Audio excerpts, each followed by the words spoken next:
raconte. Christophe Ondelatte. Voici une affaire criminelle, disons, un peu exotique, puisque c'est un crime qui est commis en Nouvelle-Calédonie, en 2002, aux abords d'une baie qui s'appelle la baie de Kanumera. Il s'agit du meurtre d'une jeune touriste japonaise qui s'appelait Mika Kusama. Mais vous allez me dire, un meurtre est un meurtre ? Qu'est-ce que ça change qu'il ait été commis en Nouvelle-Calédonie ? C'est la France, la Nouvelle-Calédonie. Eh bien, vous verrez, c'est la France, mais ça ne marche pas complètement pareil. Pour le débrief tout à l'heure, j'ai invité l'avocat de la partie civile dans ce dossier, maître Frédéric Degréland du barreau de Nouméa. J'ai écrit cette histoire avec Okis, réalisation Céline Lebras. Europe 1, Christophe Ondelatte.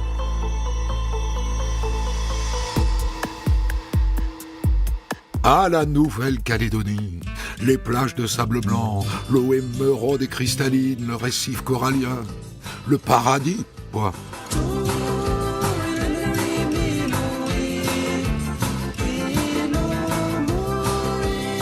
Et là, nous sommes dans le paradis des paradis, l'île des Pins, un atoll de 14 km sur 18 km, la douceur de vivre à l'état brut.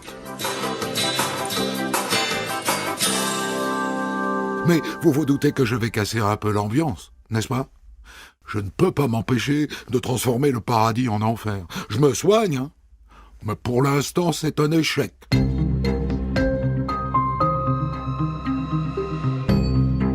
Sur cette île des Pins se trouve un gîte pour les touristes, le gîte de Kuberka.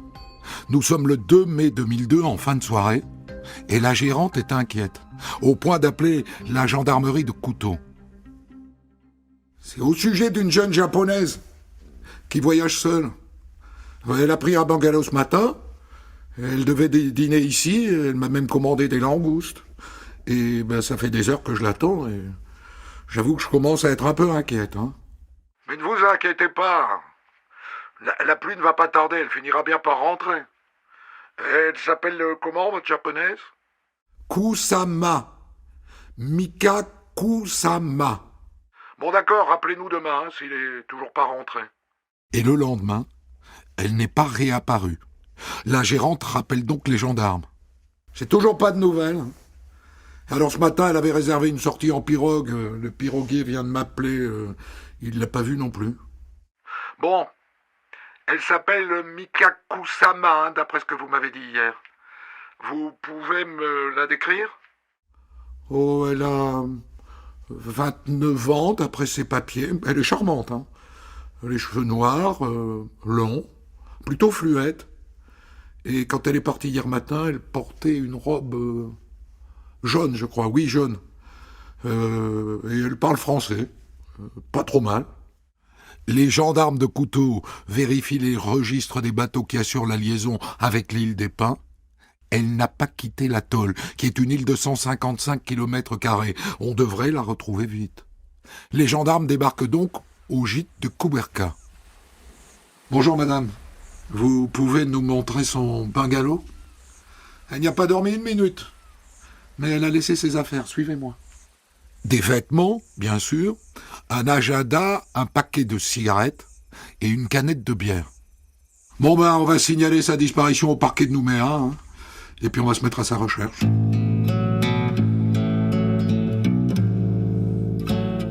Le parquet ouvre aussitôt une enquête pour disparition. Et les gendarmes de Kuto se lancent à la recherche de la jeune Mika. 155 km², ça n'est pas grand en effet. Mais eux, ils ne sont que 4. Alors assez vite, ils font appel aux habitants. Et puis au bout de 2 jours, à un hélicoptère. Mais toujours aucune trace de la japonaise. Bon, il nous reste plus que Kanumera. Ah non, tu sais bien que Kanumera, on peut pas y aller comme ça, hein.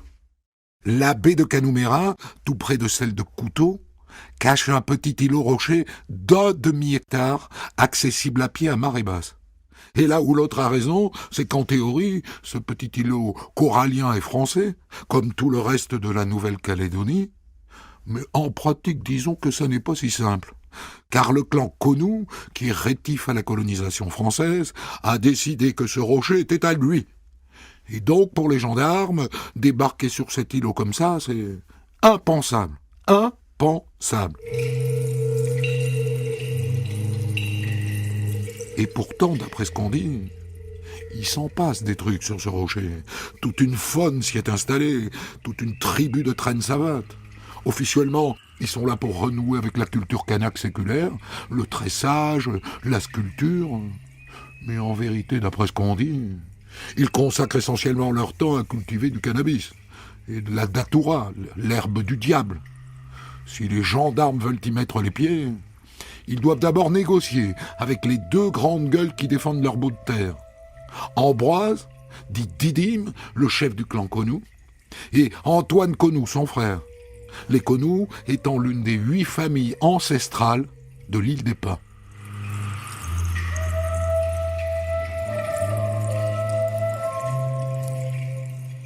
Et donc les gendarmes négocient, et les voilà sur le rocher de Canoumérin. Et après 4 jours de recherche, avec l'aide des habitants de l'île, au pied d'un arbre, ils tombent sur un cadavre calciné. Et regarde, c'est la chinoise. C'est pas une chinoise, banane, c'est une japonaise. Son cadavre est en partie dénudé. Il est entouré de pierres et recouvert de branchages, comme pour un rituel. Les gendarmes retirent les branchages. La jeune japonaise a le côté droit du visage fracassé et le thorax enfoncé. Ah, un détail qui aura son importance plus tard. Ça n'est pas un homme du clan Konou qui a découvert le cadavre. C'est un homme du clan Kouaté, le clan rival. Et le lendemain, c'est encore un homme du clan Kouaté qui repère les affaires de la jeune japonaise dans le trou d'un rocher. Bon, alors on a un guide touristique, des claquettes, des lunettes, une serviette de bain, un paquet de cigarettes et les restes d'un appareil photo qui manifestement a été volontairement détruit.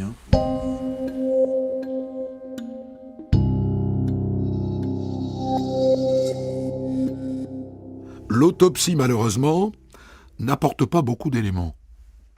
Le corps est beaucoup trop abîmé par le feu, et par la putréfaction. Je ne peux même pas vous dire si elle a été violée. Maintenant, regardez. Regardez la partie droite du visage et le thorax.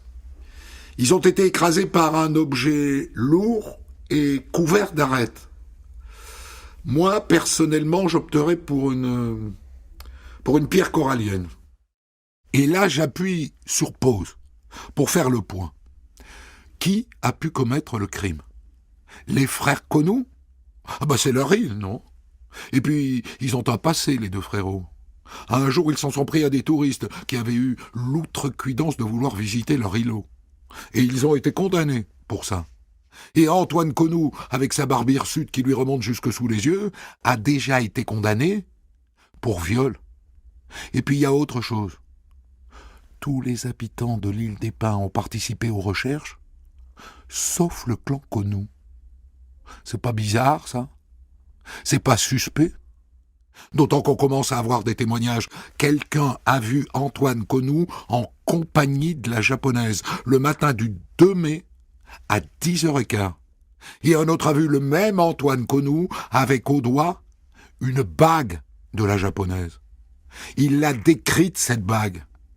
Et ça colle.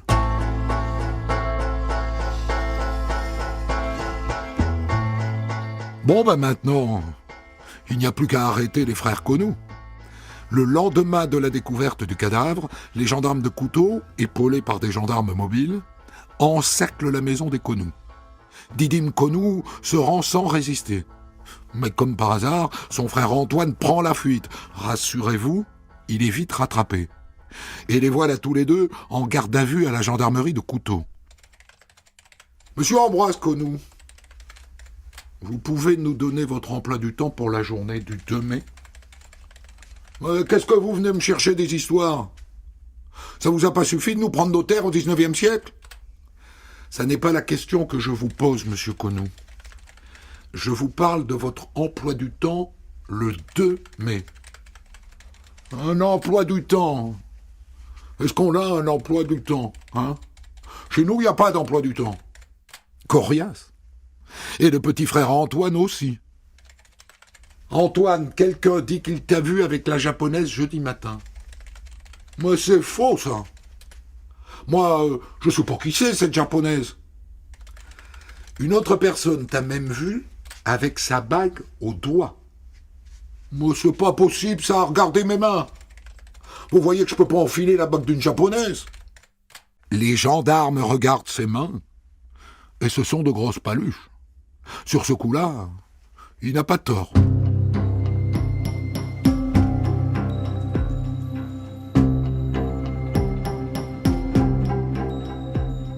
Les frères Konou sont toujours devant les gendarmes, et la chose assez inhabituelle, le juge d'instruction demande à un psychiatre d'expertiser les deux frères pendant la garde à vue.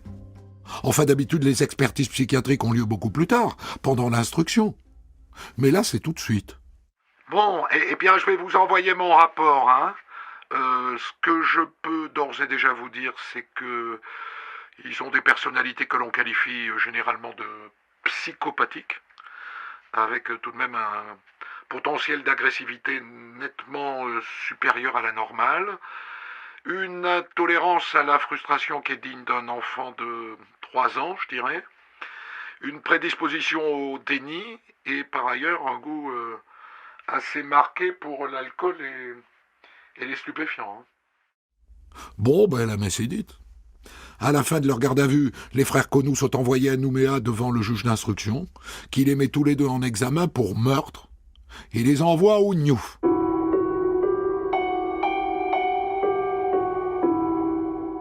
Le lendemain, un homme vient apporter à la brigade 2 grosses pierres tachées de sang. Il les a trouvées.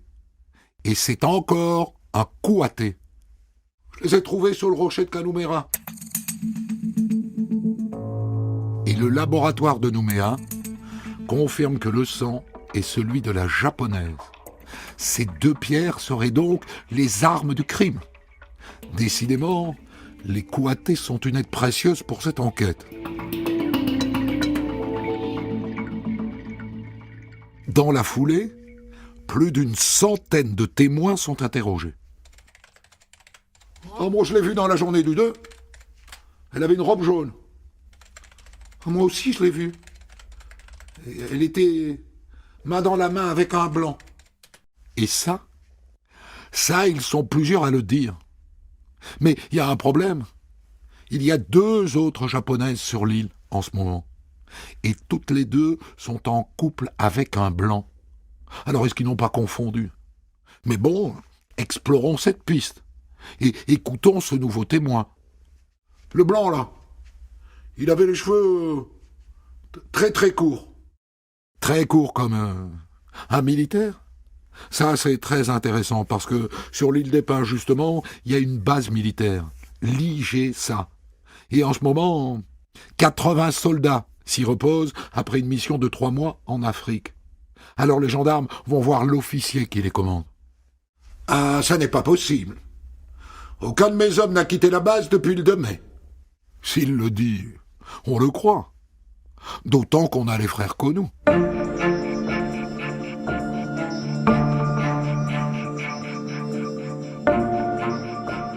Le problème, c'est que les gendarmes viennent de recevoir les résultats des analyses ADN.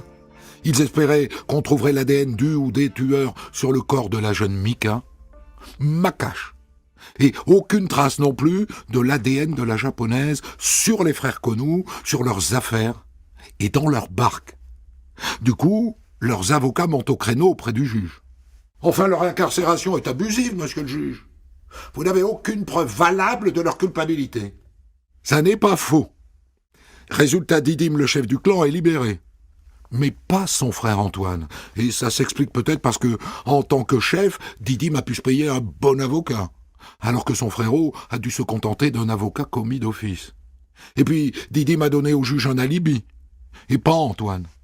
Et puis Antoine, je vous l'ai déjà dit, a été condamné quand il avait 16 ans pour le viol de sa petite amie. Mais bon, avec tout ce que je vous ai raconté depuis le début, il n'y a pas beaucoup de doutes sur leur personnalité à l'un et à l'autre, à l'exception de 2 ou 3 points qui sont incohérents.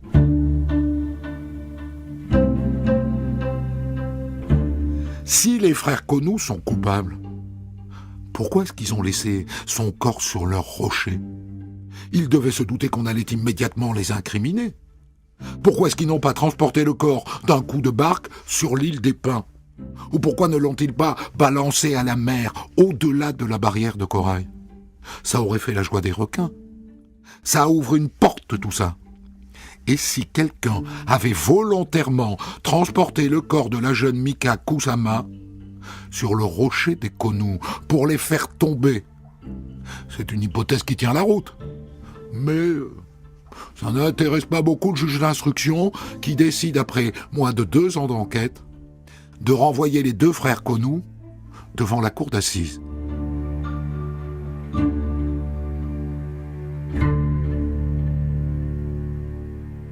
Le procès s'ouvre le 16 février 2004 à Nouméa. Et il commence par un coup de théâtre signé des avocats des Konu. Nous constatons que les scellés, qui sont ici dans ces 2 sacs poubelles et qui contiennent les effets de mademoiselle Kusama, n'ont jamais été analysés. C'est assez surprenant, n'est-ce pas? Et donc, dans le cadre de l'instruction, je dirais que c'est intolérable. Pas faux, ça. Bien, monsieur le greffier. Veuillez procéder à l'ouverture des scellés. Dans le premier sac, on trouve les affaires de la victime, celles qu'on a trouvées dans un trou du rocher de Kanumera, et puis dans l'autre, les affaires saisies dans le bungalow du gîte de Kuberka, plus un échantillon de terre prélevé sous le cadavre. Enfin, monsieur le président, il est parfaitement hallucinant que tous ces éléments n'aient pas été exploités. Nous vous demandons, monsieur le président, d'interrompre ce procès sans preuve et de demander un supplément d'information. Et les avocats obtiennent gain de cause. L'instruction a été bâclée, le procès est ajourné. Prière de reprendre l'enquête.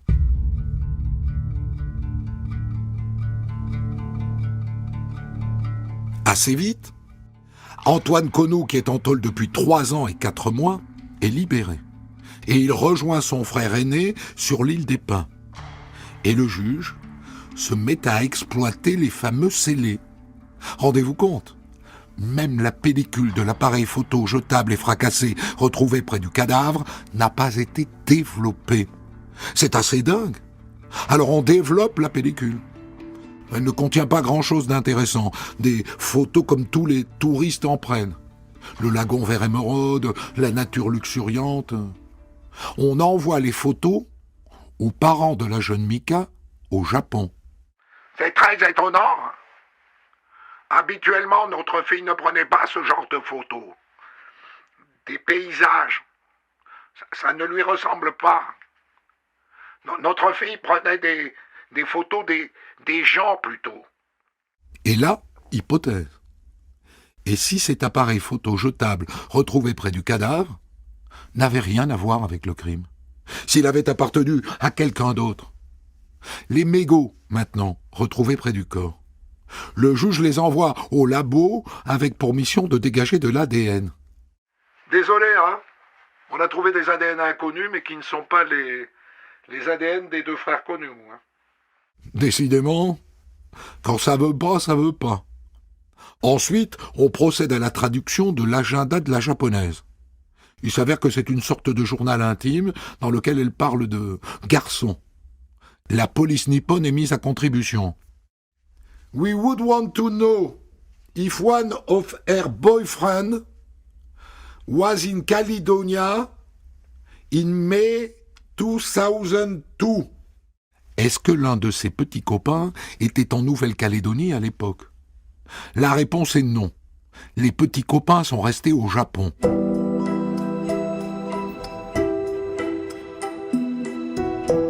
Reste l'échantillon de terre prélevé sous le corps de la victime.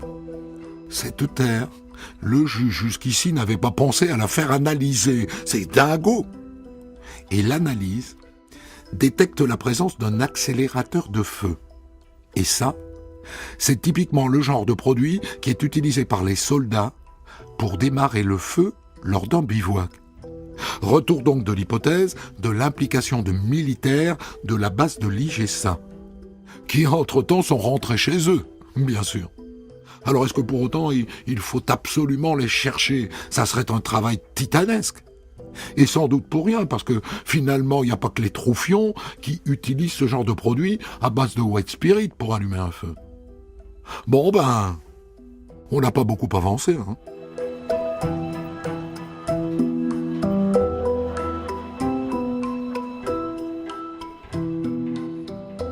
Pile à ce moment-là, apparaît un témoin qui veut rester anonyme. Je souhaiterais attirer votre attention sur une personne qui réside à Nouméa, un banquier de Nouméa. Il vient régulièrement sur l'île des Pins pour faire du surf ou du bateau. Et en général, il est très entreprenant avec les jeunes femmes qu'il croise sur l'île des Pins. Et quand elles le repoussent, il peut être très agressif, hein, et même violent. Que faire de ces accusations 3 ans après? Pas facile. Bon ben on l'arrête et on le place en garde à vue. Mais enfin je vous dis que j'ai rien à voir avec cette histoire, moi. Pourquoi j'irais brûler une japonaise? Écoutez, je suis en plein divorce, hein. Et ma femme est capable de tout pour récupérer la garde de nos enfants, y compris de payer de faux témoins pour me faire endosser un meurtre. Les gendarmes libèrent le banquier au bout de 4 heures de garde à vue. Bien, il est temps de clore l'instruction. Mais avant de retourner devant les assises, l'avocat de la famille de la japonaise demande à ce que le juge d'instruction organise un déplacement sur le rocher de Kanumera. Et pourquoi? Eh bien parce qu'il sait que les avocats des frères Konou vont défendre que la japonaise a été tuée avant d'être transportée sur le rocher, qu'ils vont dénoncer un coup monté, avec des arguments qu'ils ont déjà fait entendre dans les médias. Vous noterez que le corps n'a pas été retrouvé lors de la première fouille, ni de la deuxième fouille, mais seulement à la 3e fouille, alors que le cadavre se trouvait finalement au bord de l'unique sentier qui passe à travers la jungle du rocher. Alors peut-être me direz-vous qu'ils ne l'ont pas vu, mais ils auraient pu le sentir, enfin. 3 jours en climat tropical, même si le corps était dissimulé sous des branchages. Ils auraient été alertés par l'odeur du cadavre décomposé, sans parler des mouches. Ce que nous disons, c'est que si les gendarmes n'ont pas vu le cadavre à leur premier et à leur 2e passage, eh ben c'est qu'il n'y était pas encore. C'est qu'on l'a mis après pour incriminer nos clients. Et donc, pour barrer la route à ce raisonnement, l'avocat de la famille de la japonaise veut démontrer avant le procès qu'il est impossible d'avoir amené le corps là, après le meurtre, qu'elle a forcément été tuée sur place. Mais voir, regardez, monsieur le président, si on avait voulu amener le cadavre ici, il aurait fallu passer par cet escalier.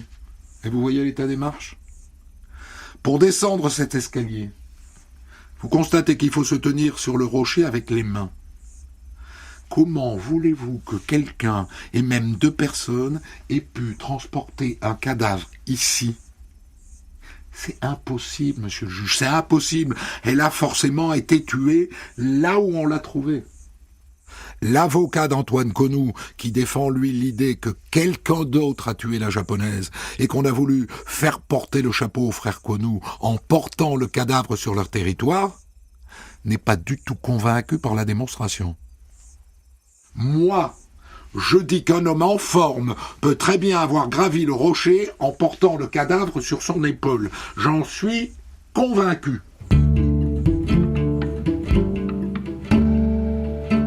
Pourquoi pas? Mais est-ce que les frères Konou, qui interdisent à quiconque l'accès à leur rocher, ont laissé passer un type avec un cadavre sur son épaule? Même si des tas de gens racontent qu'ils sont allés s'y promener sans être vus. Les frères Konou ne surveillent pas le rocher 24 heures sur 24. Sommé de s'expliquer, l'un des gendarmes qui a procédé aux premières fouilles du rocher tente de se justifier. Il était peut-être là, ce cadavre, hein, quand on est passé la première fois et la 2e fois. Alors vous dites qu'on aurait dû le sentir. Mais il avait beaucoup plu ce jour-là. Et la pluie avait lavé la scène de crime, et sans doute éloigné les mouches. C'est pour ça qu'on l'a pas senti. Pourquoi pas? Mais il y a quand même un élément qui joue en faveur des frères Konu. On sait que la japonaise a été violemment frappée sur le thorax avec des pierres coralliennes. Or, des pierres coralliennes, il y en a aussi partout sur le sol. Si elle a été tuée sur place, en tombant, son dos aurait dû être marqué. Or, quand on regarde les photos du cadavre, il n'y a pas de marque sur le dos, ce qui semble indiquer qu'elle a été tuée ailleurs que sur le rocher. Autre chose qui joue en faveur des frères Konu, la violence des coups portés aurait dû faire couler beaucoup de sang. Or, on n'en a pas trouvé, ou si peu. Est-ce que ça n'est pas le signe qu'elle a été tuée ailleurs, par d'autres? Réponse des avocats de la famille japonaise. Enfin, il a plu à torrent dans la nuit du 2 au 3 mai. Le sang s'est écoulé avec les eaux de pluie, voilà tout. Bref, le procès va être chaud. Les deux camps ont des arguments. Et je vous défie de présumer du verdict. D'autant que les avocats des frères Konu ont recueilli les témoignages de dizaines de personnes qui disent avoir vu Antoine Konu à des kilomètres du lieu du crime ce jour-là. Rien n'est gagné. Pour personne.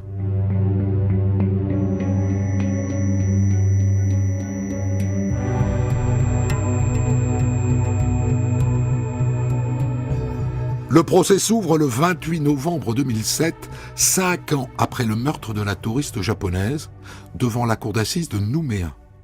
Dans le box des accusés, Antoine et Ambroise Konu présentent bien. Antoine Konu n'est plus le barbu hirsute des débuts de l'enquête, il s'est rasé, il s'est coiffé, il a laissé pousser sa moustache, et ma foi, il a belle allure. Autant vous dire que le procès est assez chaud. Les avocats des deux parties sont déchaînés. Et les accusés qui n'ont pas l'habitude de s'exprimer en public sont un peu paumés. Moment marquant, le témoignage à la barre de l'expert psychologue qui a qualifié les frères Konu de psychopathes, incapables de gérer leurs émotions. Harcelés de questions par les avocats des Konu, ils piquent une crise de nerfs, figurez-vous. Et ça fait bien marrer la salle.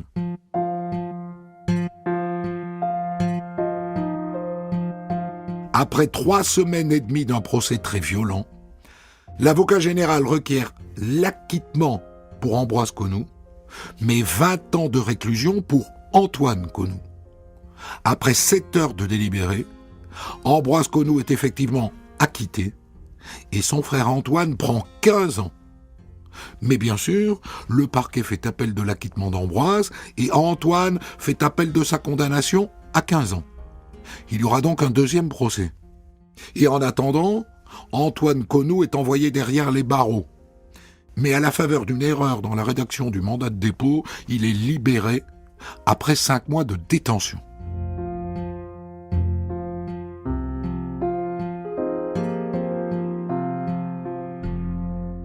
Dans l'attente du procès en appel, les deux frères s'organisent. Un comité de soutien aux accusés est monté, un site internet leur est dédié, ainsi qu'une page Facebook. Et de nombreux artistes du coin leur apportent leur soutien.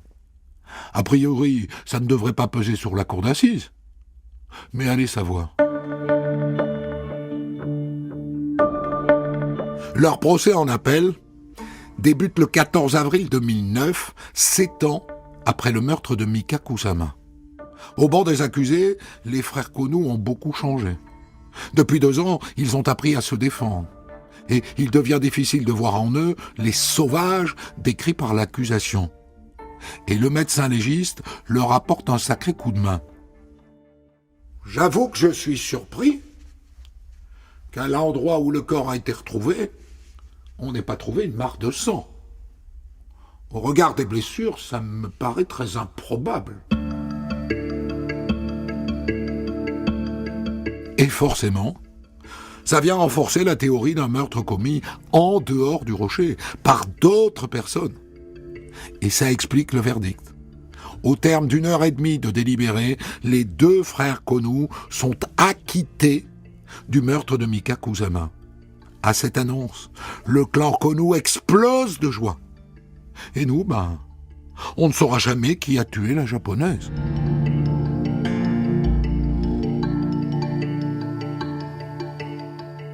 Maître Frédéric de Grélan du barreau de Nouméa, merci d'être là. Vous étiez dans ce dossier l'avocate de la famille de Mika Kusama. Avant de commenter le verdict, on doit donc supposer que l'enquête continue sur le meurtre de Mika Kusama. C'est effectivement ce que j'aimerais bien, puisqu'on a quand même un meurtre assez effroyable qui a été commis et pour lequel on n'a toujours pas de coupable.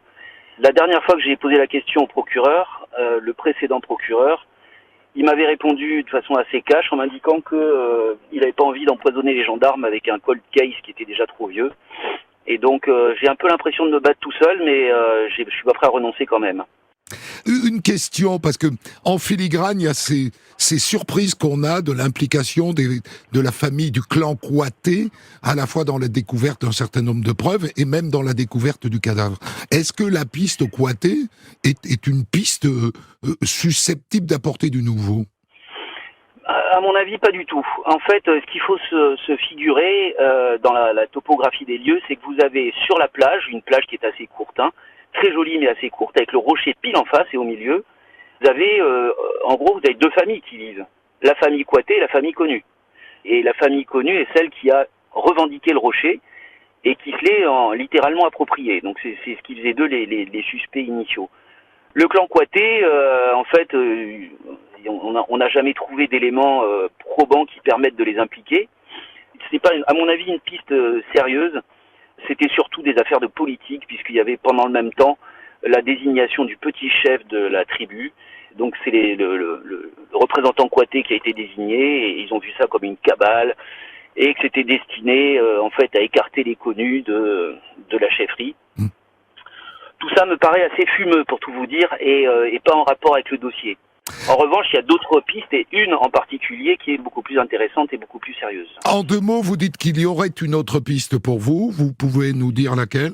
Bien sûr. Vous avez parlé de la bague, et c'est un point qui est extrêmement intéressant, parce que cette bague n'a jamais été retrouvée. Quand j'ai repris le dossier, j'ai interrogé les parents, ce qui était compliqué, puisque vous les avez fait parler français, mais ils ne parlent que japonais. Oui.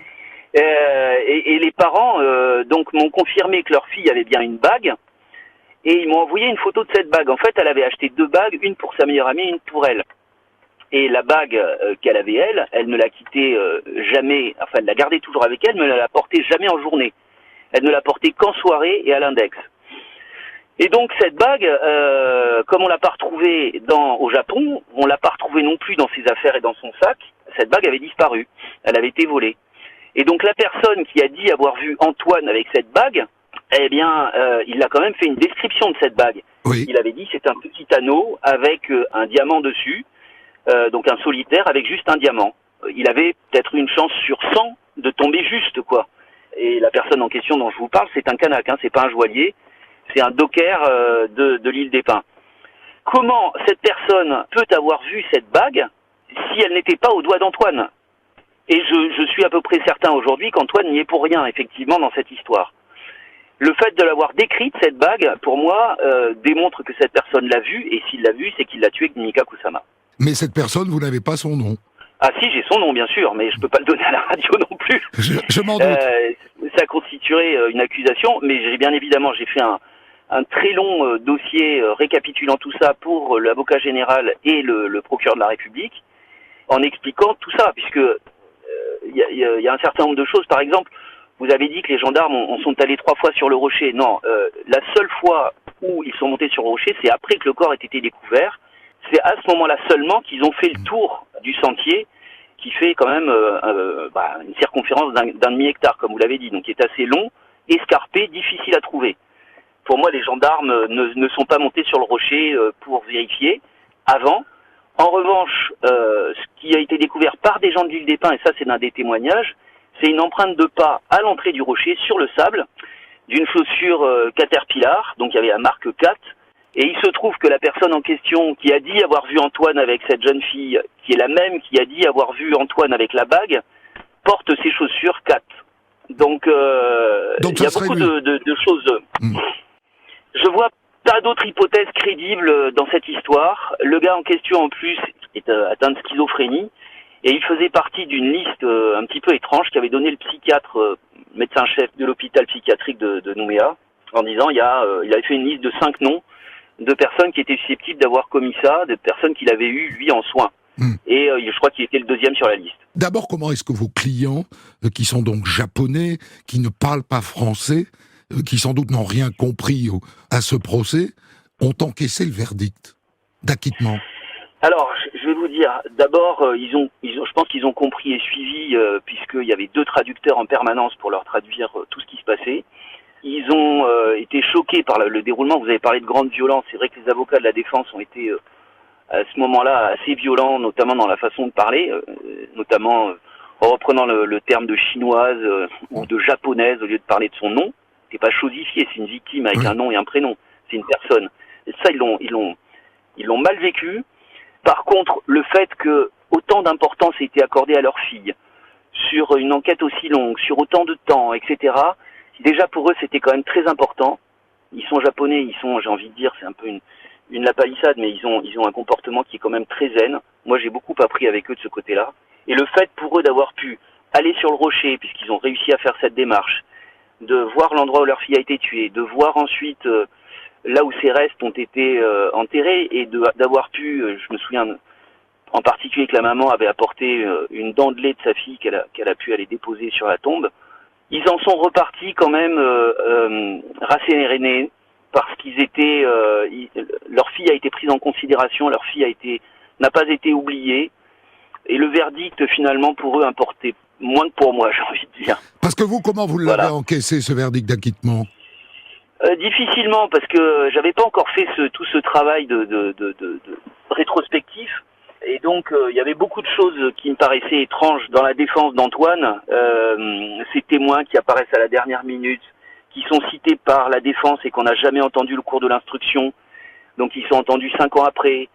Cette préparation médiatique aussi au procès, tout ça était quand même particulier.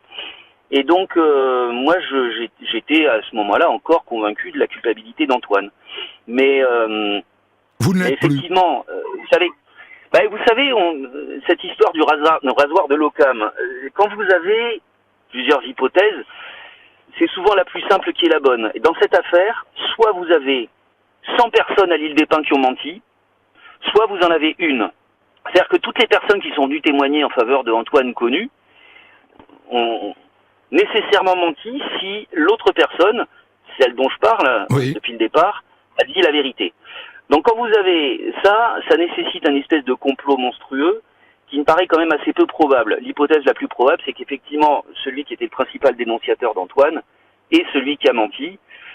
Et cette personne avait des griefs contre la famille Connu, cette personne était schizophrène, cette personne connaissait parfaitement le rocher de Canuméra, ce qui est un prérequis, puisque quand vous dites qu'on a retrouvé ces affaires dans un trou, il s'agit du trou le plus profond du rocher, il n'y en a pas 36, il y en a un, et il faut le connaître, et il est dans les broussailles, etc. Donc il faut être de l'île des Pins, et en plus avoir été sur ce rocher. Voilà, et lui faisait partie du clan du rocher à l'origine, donc effectivement je pense qu'on a un client sérieux là. Un mot sur l'instruction, on est assez stupéfait, il a été complètement bâclé cette instruction. Il était en dessous de tout. Le juge d'instruction a, pour vous dire, vous donner une idée, interrogé les frères Connus sur leur emploi du temps plus d'1 an après qu'ils aient été arrêtés. Donc, vous imaginez le degré de précision qu'ils ont pu apporter à ce moment-là, sachant que, vous rappelez justement qu'ils n'ont pas d'agenda, ils n'ont pas d'emploi du temps, et une journée va ressembler à une autre. Voilà, le seul repère qu'on avait, c'est que la veille du meurtre, c'était l'anniversaire d'Antoine, donc le 1er mai, et donc c'est pour ça qu'effectivement il y avait un repère pour eux, quoi. Mais c'est à peu près tout, Et évidemment, quand on interroge les gens 1 an après, il est impossible d'avoir des réponses précises. Et tout a été à l'avenant, pas de reconstitution, pas de déplacement sur place, les scellés qui sont pas ouverts. Non, pas d'analyse de scellés, donc il y a beaucoup de choses qui ont été faites, qui sont quand même très surprenantes, quoi. Voilà. En revanche, il y a une chose qui est certaine et que je tiens à dire aussi, c'est que je reste absolument convaincu qu'elle a été tuée sur le rocher pour un certain nombre de raisons, dont les impacts qu'on a trouvés sur les arbres qui étaient sur place. C'est-à-dire que il y avait des traces d'impact de pierre, en fait, sur un certain nombre d'arbres qu'on appelle des pandanus, le tronc et les branches étaient marquées comme si elles avaient été déchirées par un objet. Et ça se trouvait à proximité de l'endroit où elle a été retrouvée. Donc voilà, l'hypothèse à mon sens la plus vraisemblable, c'est qu'elle a été tuée sur place et ensuite déplacée un peu à l'intérieur pour être ensuite brûlée. Et à l'entrée du rocher, juste en haut de l'escalier dont vous avez parlé, il y avait une petite cabane avec des restes de combustible, enfin d'accélérateur, comme vous l'indiquiez, de feu, c'est ça. Donc ils n'avaient pas besoin, la personne en question n'avait pas besoin d'aller loin pour en trouver, il y en avait sur place. Je vous remercie infiniment, maître de Gréland, d'avoir accepté de débriefer cette histoire depuis Nouméa, où vous exercez le métier d'avocat. Merci de votre intérêt pour cette affaire, qui est bien triste encore, mais je désespère pas d'y arriver un de ces jours. Des centaines d'histoires disponibles sur vos plateformes d'écoute et sur europe1.fr.